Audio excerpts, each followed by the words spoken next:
Hello, this is Pritz. I'm your host for this episode of Able Pathways. To join in on the conversation, please visit the Able Pathways channel on Little Arena. The address is www.littlearena.com/Able Pathways. There you can chat with a community of hosts, guests, and listeners. Listen to or download episodes. Suggest ideas or topics you would like to hear about. Let us know what you think. Or find our blog and video blog posts and our newest shows. You are on the road to independence. Able Pathways is here to help you navigate the journey.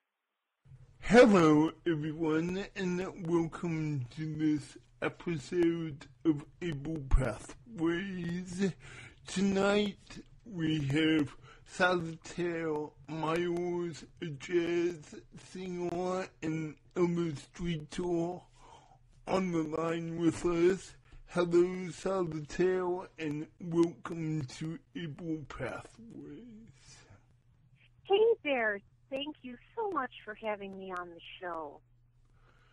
Prior to getting started, can you tell our listeners a bit about yourself, and then we can start to talk about exactly how lupus affects you, and then just show how it helps others in the future?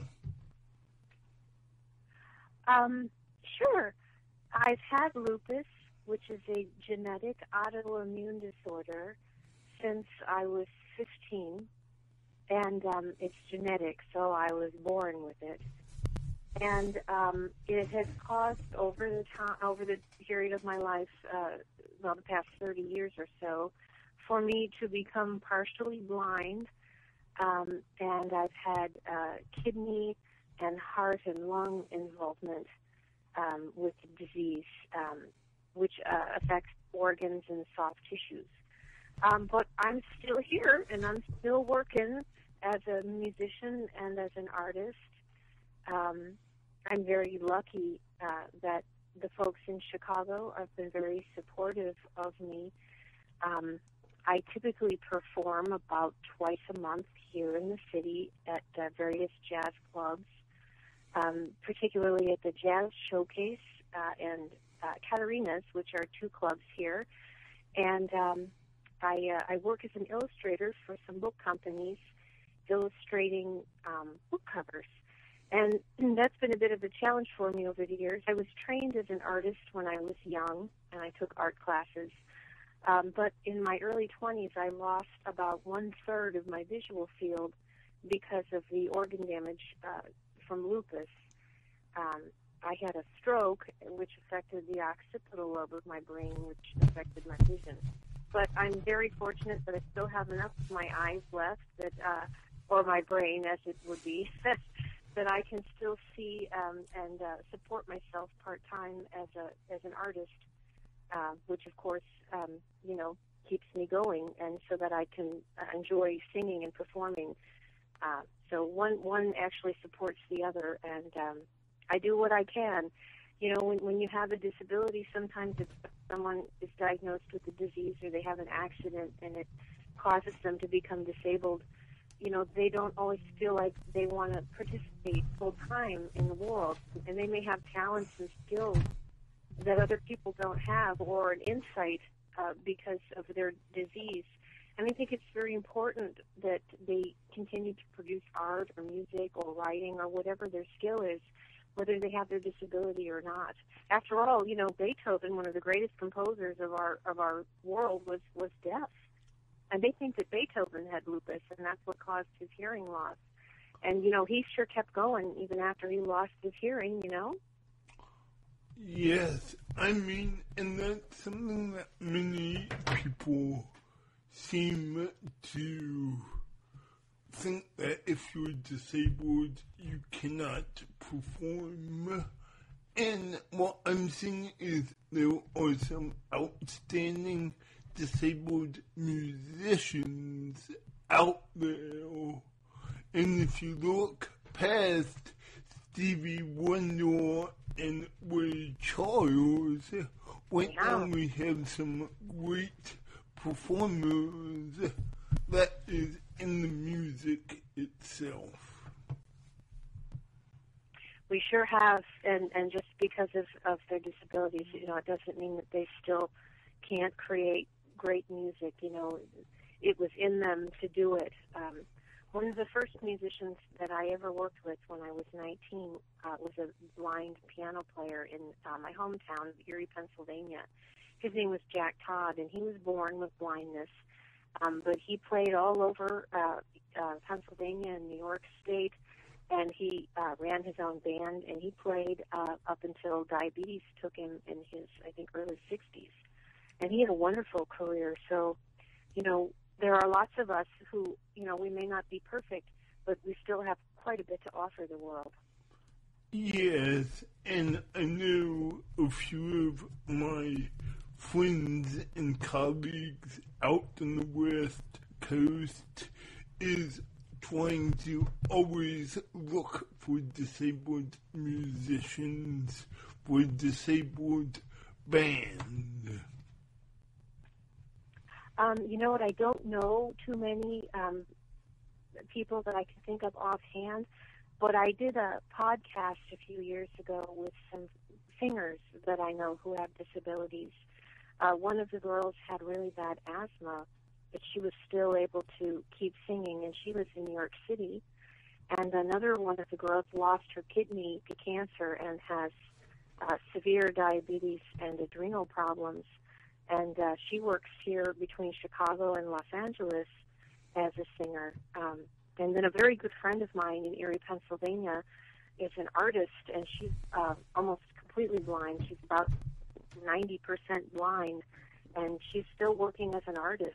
And she creates sculptures and texture art, as well as traditional art. And her work is frequently shown in galleries throughout Pennsylvania and New York State.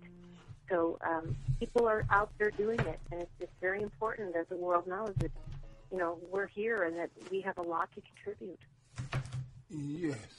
Can you begin to talk us through how you got into jazz music?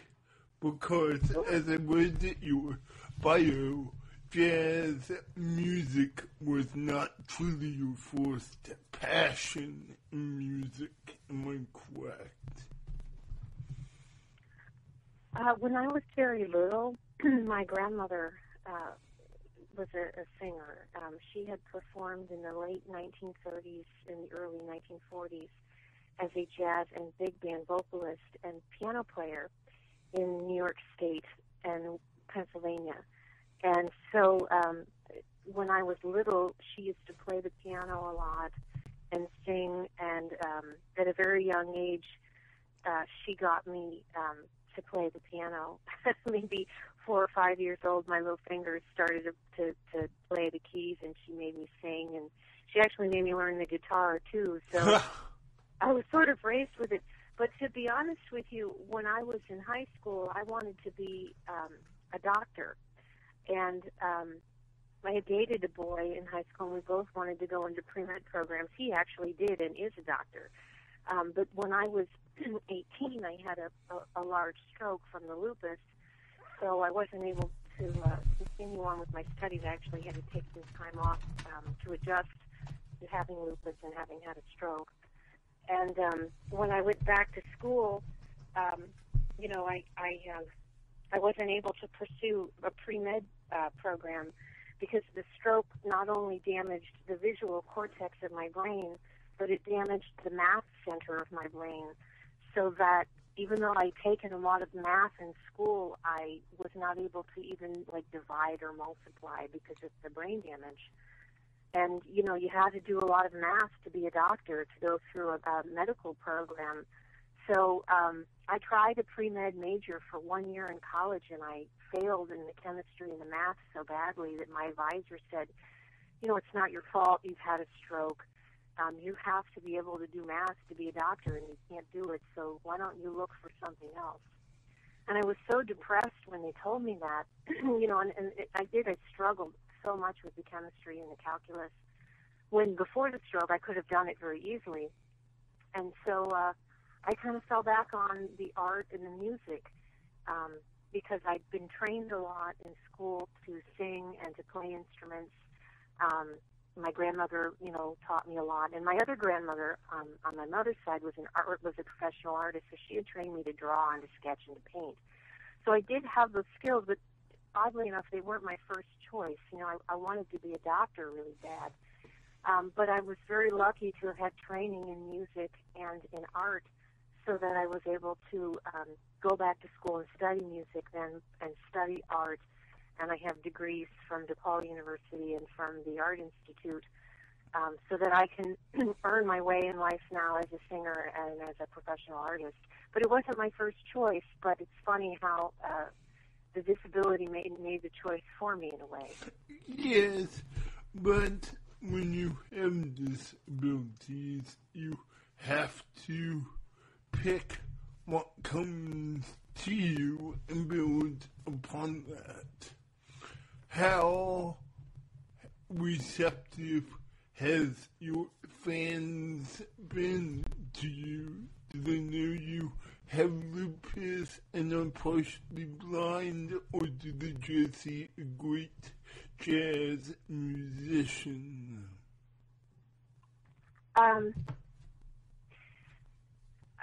It doesn't really affect me so much having a blindness in singing. I mean, I've only lost. If you look at a clock, you know, a clock on the wall, from 1 o'clock to 3 o'clock is gone in both of my eyes. So that's a 1/4 of my visual field in the upper right quadrant of both of my eyes. I still have 3/4 of my visual field, and you know, I can still negotiate and you know, sometimes, to be honest with you, not being able to see the audience very well is a good thing. Yeah. You know, you don't always want to see their expressions. You just want to sing, and you don't want to know what they're thinking. I'm just kidding. No, seriously. I function very well with the eyes, and when I'm drawing, if I'm illustrating something, I work with art directors, and if something is amiss in the artwork, the director will say, you know, you kind of missed that sun up there in the upper right side of the picture. So then, you know, I have to look at it with the visual field that I have left and make sure that the picture is complete. But my art director is very understanding about that, and I don't really make that many mistakes with it. Thank goodness. The biggest thing I have really working as a professional musician with the lupus is my inability to travel and tour, because the lupus is an autoimmune disease.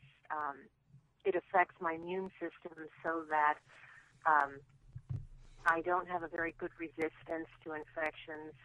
And, you know, usually when you travel, you encounter all kinds of germs and viruses and things that you don't normally have. So I don't travel a lot. I work a lot in Chicago, and I perform in my hometown when I visit there. But I'm not able to take a band and go on the road and travel all over the country or to go through Europe because I have a very weak immune system. And I'm also allergic to fabric softener, and you wouldn't think that that would make a difference.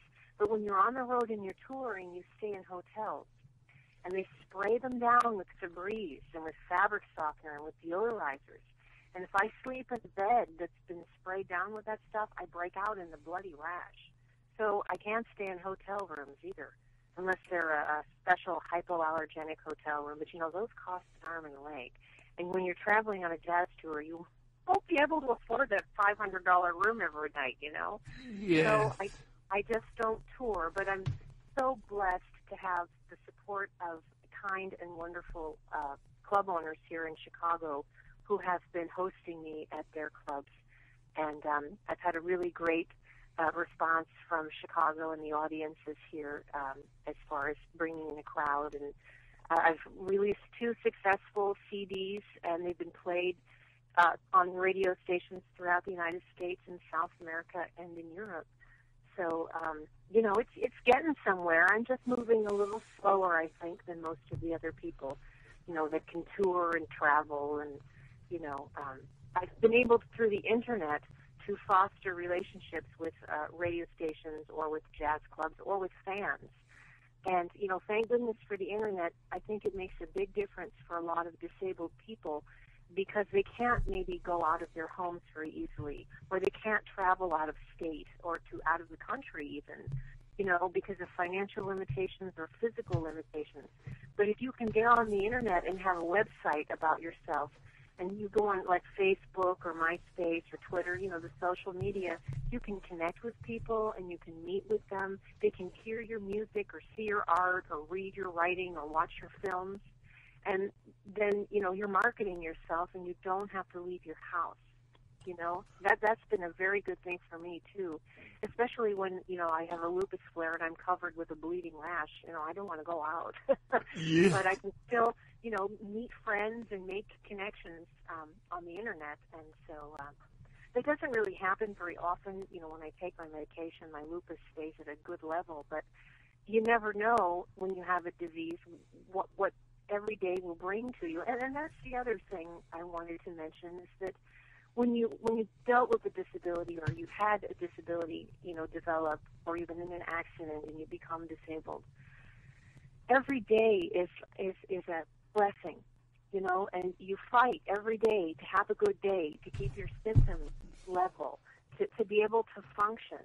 And so you appreciate everything, I think, just a little more. Some people take their bodies and their health for granted, and they just go through life, and they don't think about how lucky they are to be able to walk across the room or to be able to sleep in a hotel room or, to be able to see. They don't know, but there are a lot of us that don't have that. And, so every day means a lot to us. And if we can, at least for me, if I can produce something like a painting or a song, and I can put it out in the world, it means that I've made a difference, and I've lived on this planet, and I've existed. Do you understand what I mean? It's a very fulfilling thing to be able to produce art and to have it accepted or viewed or read or listened to by people in the world. It keeps you going. You know what I mean? Actually, I have to completely agree with you. I think the art is what defines a culture and what brings us together. And I find that stuff like what you do helps to encourage a person who may be entering high school with a disability and saying, what can I do? And the pure fact that you're seeing people out there doing that, it inspires them to do more. Yes. A few questions. How many of your songs are originals and how many of them are covers? Everything I have recorded on my albums on CD Baby are covers of jazz standards. I do have some original songs, and some of them are available on the Internet at my website, but I haven't published, well, I published them, but I haven't put them out on the big records yet. I'm still kind of shy about my original. But my artwork is everywhere on the Internet, and you can find that. Cool. So have you put any of your experiences to music yet? Have I brought, I'm sorry, what experience? Have you put any of your experiences into the music to music yet? I have, but I haven't released them yet. I've been Okay. I have a few songs that I've written about dealing with disability and the day-to-day struggle of lupus and the blindness, but I've been afraid. I have to say the other thing is that for a long time I was afraid to admit to people that I had a disease because I was afraid that they would, discredit me or that they wouldn't pay attention to me, that they thought, oh, well, she's got lupus, she's never going to go anywhere, or, oh, she's just crying, she wants attention. So for years, I was very quiet about it. But over the past few years, I've been working in a lupus group with other lupus patients and, watching their struggles and there's not a real presence of disabled people out there in the artist community yet. And I kind of thought, well, maybe I need to do this. Maybe I need to stand up and say, I am disabled, and, my life is hard, but I'm still producing art, and if you have a disability, you can do it too. Because people need encouragement. When I was in high school, my best friend, her name is Michelle Rousseau, she had the elephant man disease. I believe it's called neurofibro, I can't remember the technical name for it, but it's known as the elephant man disease. And from age 15 to 25, she developed tumors inside and outside of her body, and they eventually killed her. But she wrote 2 books of poetry about the pain and the suffering that she went through, and the social ostracism, how she was ostracized, even in our high school, because of the way she looked, because of the way the tumors were developing, and they caused strokes, and they caused her to be somewhat deformed.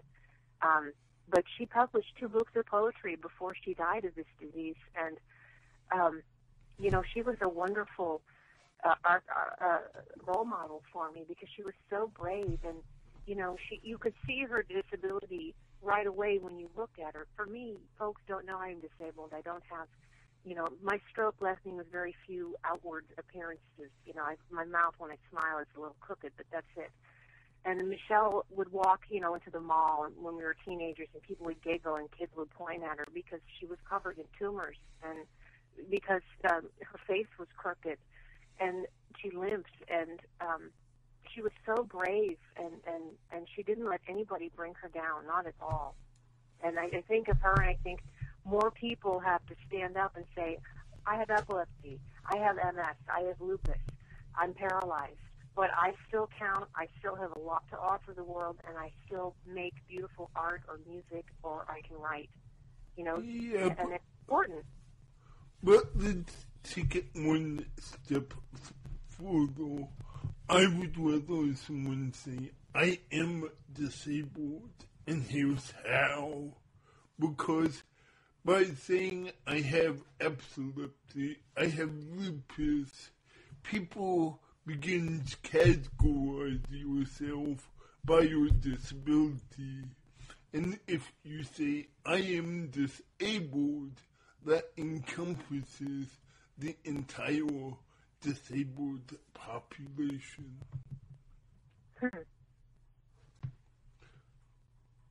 I mean, and that's something that people don't think, because we as a population likes to go to our own groups like CP, lupus, MD, blindness, but we are all fighting for our civil rights.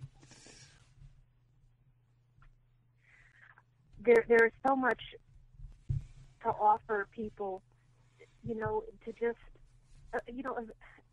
I was waiting in line at the airport, and when I fly on a plane, I have to wear a mask because my immune system is very weak.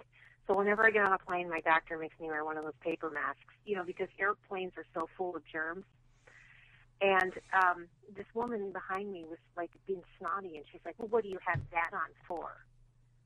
And I looked at her, and I said, I take chemotherapy.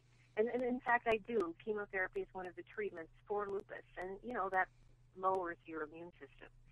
And I was in the pre-boarding line, which means that I would pre-board and get on first. And she said, well, why does that make you special? Why do you get to get on first? And she was angry because I was going to board before she was. And I turned to her, and she was very snotty and full of herself. And I said, ma'am, I said, illness and old age come to everyone sooner or later. Don't worry, you'll get your chance. I was bugged out, and then I got on the plane and I never saw her again. But it does. Old age and illness will come to everyone sooner or later. And some of us learn to deal with illness and the limitations that our bodies give us before other people. But it doesn't mean that we don't have rights and that we can't function and that we can't produce and, give to society.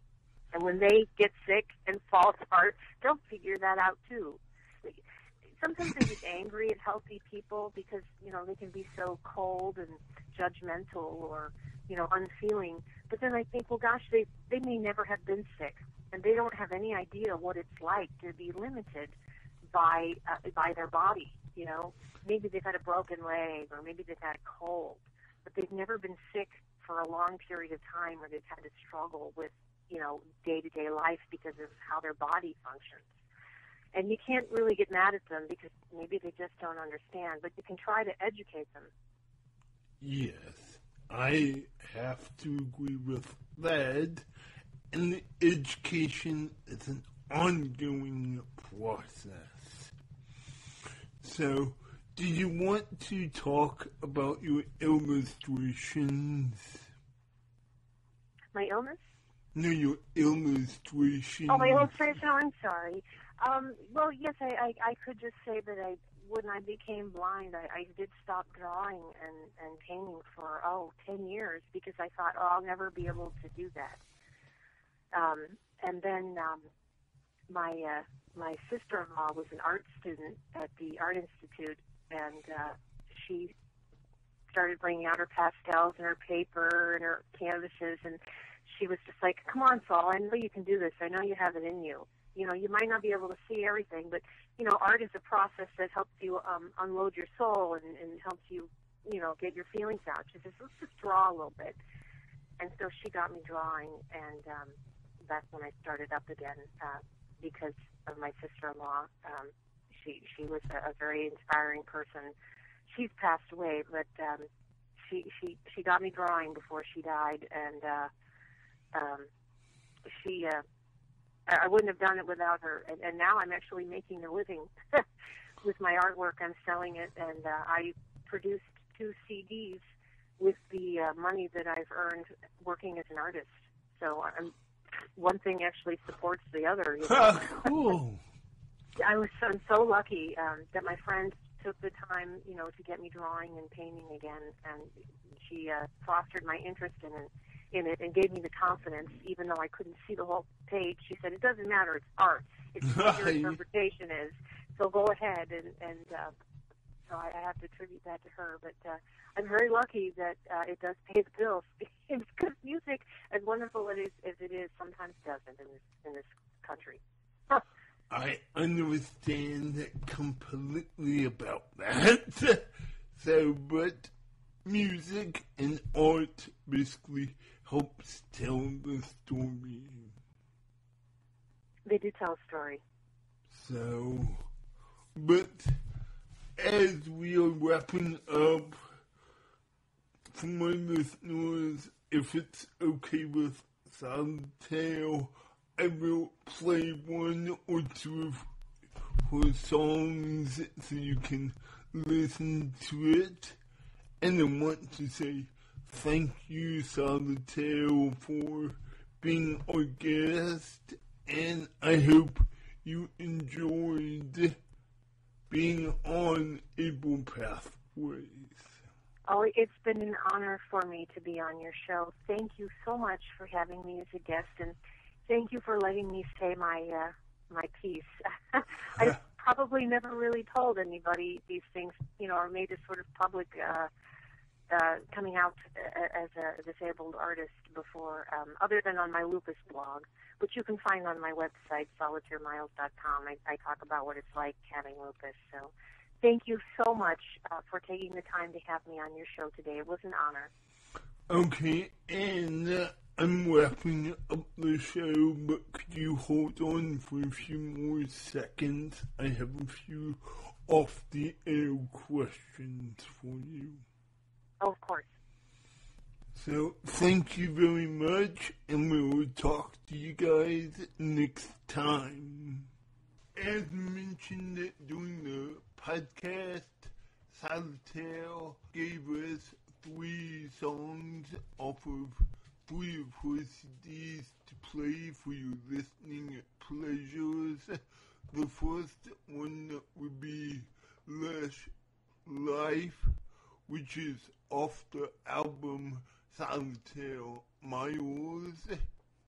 The second song would be Baltimore Oriole off of her album Born to Be Blue. And the last song is off of her album Melancholy Lullaby Dawn That Dream, which is her latest album. All of her music can be purchased at iTunes, CD Baby, and Amazon. So we at Able Pathways want to once again say thank you, Solitaire, and I hope you, as the listeners, enjoys the music.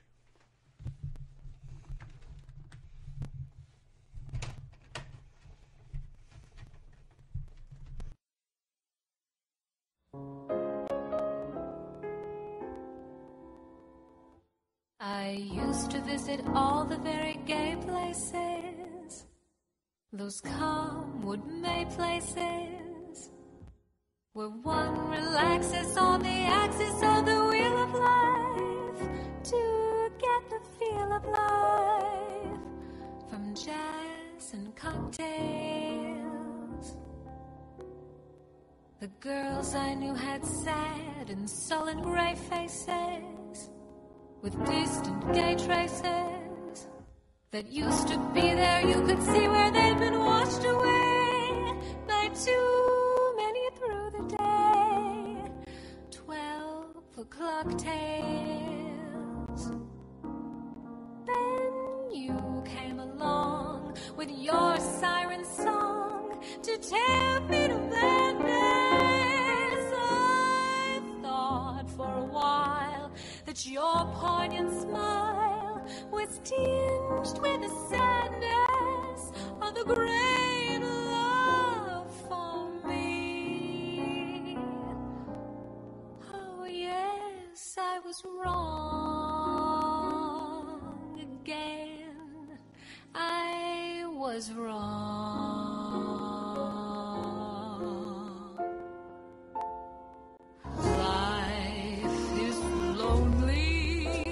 Again, and only last year everything seems so sure. Now life is awful again, a trough full of hearts could only be a bore. A week in Paris would ease the bite of it.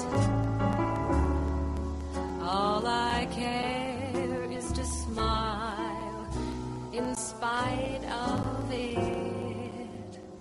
I'll forget you, I will, while yet you are still burning inside my brain.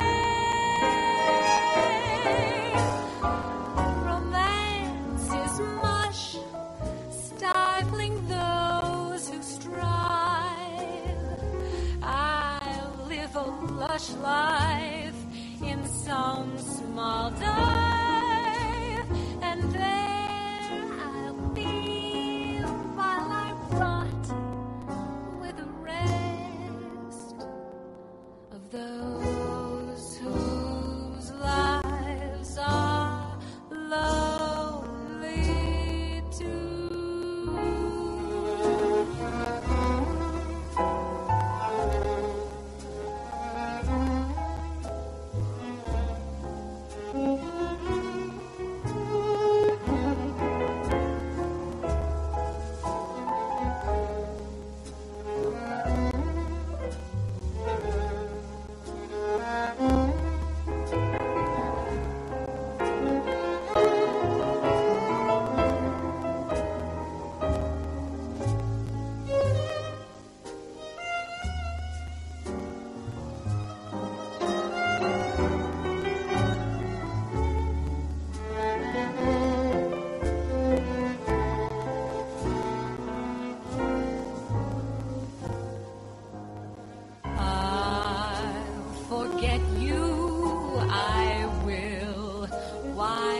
yet you are still burning inside my brain.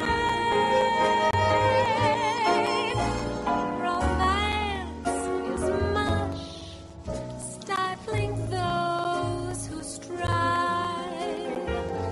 I live a lush life in some small dive, and there I'll be while I rot with the rest of those whose lives are lonely too.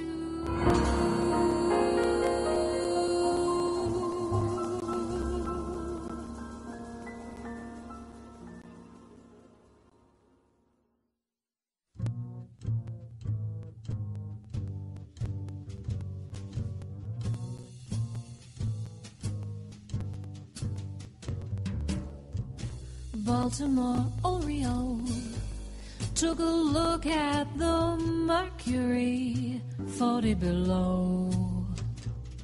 No life for a lady to be dragging her feathers around in the snow.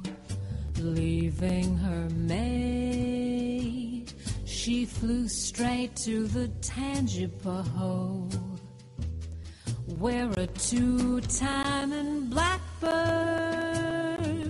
met the divine Miss O. I'd like to ruffle his plumage. Baltimore Oriole messed around with that blackbird till he cinched her wings. Forgiving is easy, it's a woman like now and then could happen thing. Send her back home, but alone, home ain't home without her wobbling. Make a lonely man happy, Baltimore Oriole.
Baltimore Oriole messed around with that blackbird till he cinched her wings.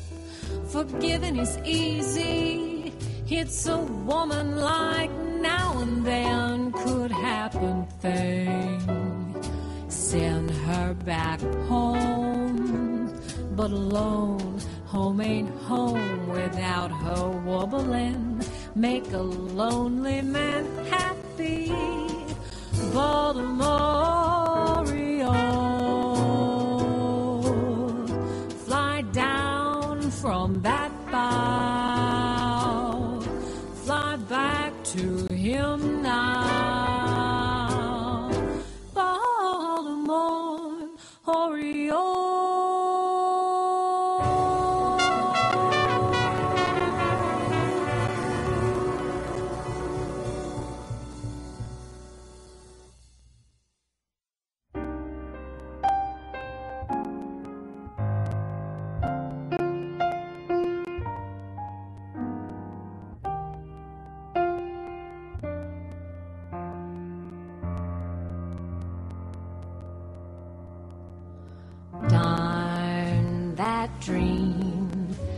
I dream each night. You say you love me and you hold me tight. But then I awake and find you're out of sight. Oh, darn that dream. Darn your lips and darn your eyes.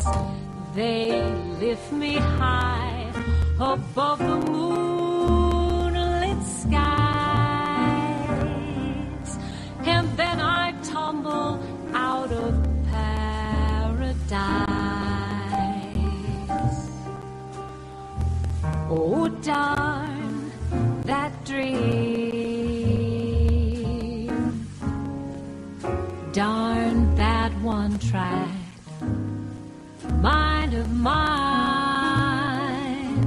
It can't understand that you don't care. Just to change the mood I'm in, I'd welcome a nice whole nightmare. Darn that dream, and bless it too, for without that dream I never would have you. It haunts me and it won't come true. Oh, darn that dream.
Darn that one track mind of mine.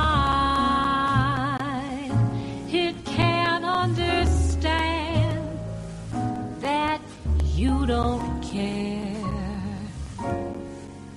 Just to change the mood I'm in, I welcome a nice whole nightmare. Darn that dream, and bless it too, for without that dream I never would